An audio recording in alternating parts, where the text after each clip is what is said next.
ভাই এই যে প্রায় 7 দিন হয়ে গেল এখানে এই ক্যামেরা ওই পাশে একটা আছে, ওইখানে একটা সাপোর্ট করা হয়েছে। তো আমরা তো ফিল্ডে কাজ করতেছি, 60% প্লাস গাড়ি, মানে যেমন এখন টাকা দেখানো হয়েছে, লালবাতি হয়ে গেল, অটোমেটিক গাড়িগুলো থেমে গেল। তারপরেও কিছু ব্রেক করতেছে, হয়তো তারা জানে না কিংবা এখনো বোঝে নাই। প্রচার চলতেছে মিডিয়া, প্রিন্ট মিডিয়া বা আমাদের মাল্টি জায়গায়। আর এখানে আপনার যদি সিগন্যাল ভঙ্গ করেন, লাল বাতি ভেঙে আপনি চলে আসেন, আপনি বাম লেন বন্ধ করেন, হেলমেট বিহীন চলেন, 3 জন চলাফেরা করেন, তাহলে মামলাগুলো অটোভাবে আপনার মানে ঠিকানায় মামলাগুলো পৌঁছে যাবে আর কি। না, পরিবর্তন তো আস্তে আস্তে হবে। তো যতটুকু হয়েছে আমরা কাজ করতেছি, হবে, মানে মানুষ মানতেছে, একটু সময় লাগবে।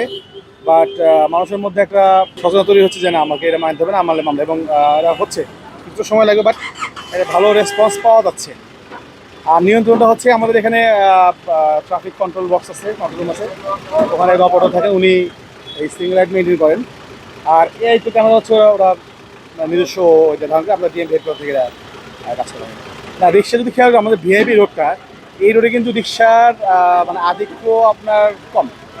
হয়তো রাত্রে কিংবা ওই কিছু সময় হতো, বাট বেসিক্যালি আপনি ওইভাবে রিক্সা দেখবেন না যে গণহারে আসতেছে।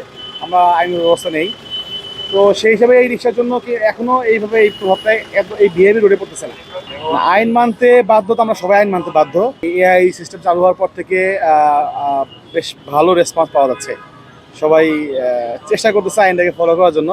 যারা হয়তো সিগন্যাল ব্রেক করে কিংবা আইন মানতেছে না, হয়তো তারা এখনো মেসেজটা পায় নাই, হয়তো পেয়ে যাবে, বাট বেসিক্যালি মানতেছে আইনটা। হ্যাঁ স্যার, ঠিক আছে।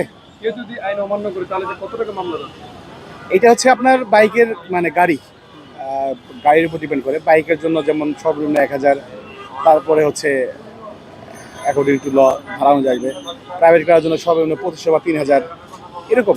গাড়ি নষ্ট হলে ধরেন আপনার 16 জোরে গাড়ি নষ্ট হয়ে গেছে, এটা তো পাওয়া যাবে। যেমন অ্যাম্বুলেন্স, অ্যাম্বুলেন্স ধরেন লালবাতি, বাট অ্যাম্বুলেন্স পার হবে, এক্ষেত্রে অবশ্যই আপনার প্রাইভেট কার বা ব্যক্তিগত যে যানবাহনগুলো হ্যাঁ, নষ্ট হলে সেটা আপনার সিনিয়র স্যাররা আছেন, ওনারা অবশ্যই এই ব্যাপারে সিস্টেম অবশ্যই আছে আর কি। যে আমি এখন এই মুহূর্তে জানি না, বাট এইটা নষ্ট হয়ে যাওয়া কিংবা ধরেন আমার অ্যাম্বুলেন্সের সামনে চলে আসছে, প্রায় লাল বাতি হয়ে গেল, অ্যাম্বুলেন্সটা একটু টান দিয়ে বের হয়ে গেল, এটা এটা আশা করি এটার মানে এটা কোনো সমস্যা হওয়ার কথা না।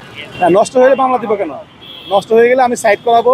হ্যাঁ, তার জন্য যদি আপনার আমার রাস্তাটা হ্রাস হয়ে যায়, এবং সেই নষ্ট বলতে গাড়ি নষ্ট যেগুলো তার গাফিলতিতে, ড্রাইভার সাহেবের গাফিলতিতে গাড়ি সমস্যা হয়, তাহলে আমি ব্যবসা নিতে পারবো।